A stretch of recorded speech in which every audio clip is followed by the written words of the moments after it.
আনতে পাঠাইলো তরকারি মুরকারি তো পাই না, দেখি সামনে তরকারি দোকান খোলা আছে, তরকারি দোকান খোলা আছে।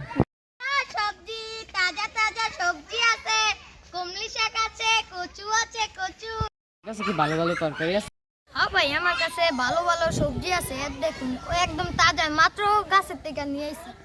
উপলক্ষে আমার তরকারির দামটা একটু কম, কচু হলো 20 টাকা, যা আছে আছে, কমলি হলো 10 টাকা।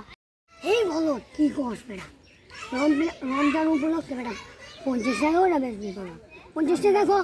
হ্যাঁ কি কয় 20 টাকা শাক বেটা 50 টাকা বেচছে, দুইটা থামলা লাগা। ভাই রমজান মাস ভাবলে তো ঠিক হইব। তুই আমার চিনস? তুই আমার মালিকে তো শাক লাগলে তুই শাক তুই রোজা রমজানের দিন গিয়া দাম বাড়াস করে, তুই আমার মারবি কে? তুই আমার লগে এরকম তুই আমার মারবি কে? তোর শাক দেওয়া হইলো, আরে ভাই